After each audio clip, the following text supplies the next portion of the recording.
Okay, so you ever find yourself just staring at your to-do list, feeling completely and totally stuck, and the first word that just pops into your head is lazy? Ugh, it's such a heavy word, right? It's just loaded with all this guilt and self-criticism. But what if that's not the real story here? Let's dig in and find out what's really going on. I mean, this is the question so many of us ask ourselves all the time, and it's so frustrating.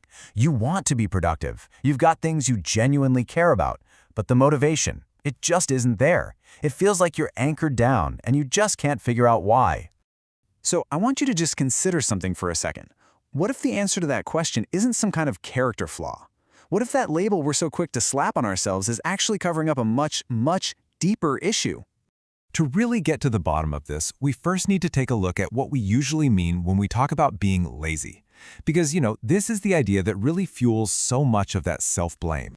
So the classic definition is pretty simple. You're lazy if you just don't want to do the work. It kind of implies it's a choice, a simple lack of willpower. And this is the exact definition our inner critic loves to throw back in our faces. But honestly, it's a definition with a huge blind spot.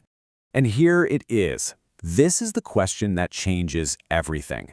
What happens when you genuinely want to do the task? I mean, the desire is 100% there, but your mind and your body, they just refuse to cooperate. Is that still laziness? Because this is where that whole concept really starts to fall apart.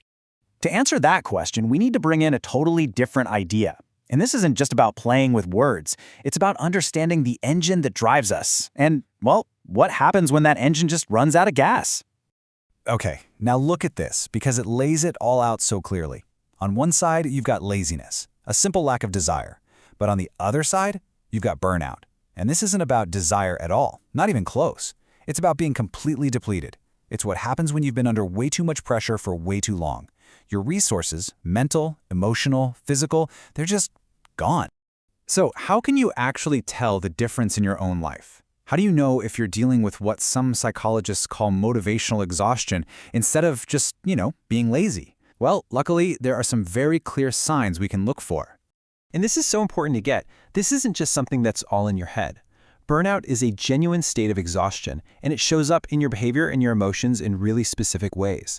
It is not a feeling you need to just power through. It's a signal you really need to listen to. Let's look at two of the most common signs, which are really like two sides of the same coin. First up, feeling guilty for resting.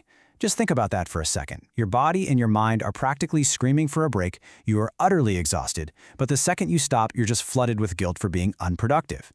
It's a horrible, vicious cycle, right? Your own mind is fighting the one thing you desperately need to recover. And that leads us directly to the second sign, avoidance due to fatigue. This part is key. You're not putting tasks off because you don't care about them. You're avoiding them because the mental energy it would take to even start feels like trying to climb Mount Everest. It's not a lack of will, it's a profound lack of resources. The desire's there, but the tank is completely empty. Once you start recognizing these signs in yourself, it just opens the door for this incredible, powerful shift. It's that moment where you can finally stop blaming yourself and start understanding what's actually happening. This is the big shift away from self-criticism and towards self-compassion. I mean, this quote just says it all, doesn't it? It's all about changing the story that you tell yourself. So instead of that old narrative of failure and laziness, you can start building a new one of resilience and recovery. You're not broken, you're just depleted. So here's the crucial takeaway. Your struggle is real, and it is totally valid. This feeling you have is a natural response to being overwhelmed by pressure for a long time. It is not a flaw in your character. And just by understanding this, just by correctly identifying the real problem, you've already taken the most important step towards feeling better. So, I'll just leave you with this final thought to really chew on. If you could actually let go of the guilt and give yourself permission to truly rest and recharge, what would become possible then? What could you accomplish, not by pushing yourself even harder, but just by being a little kinder to yourself?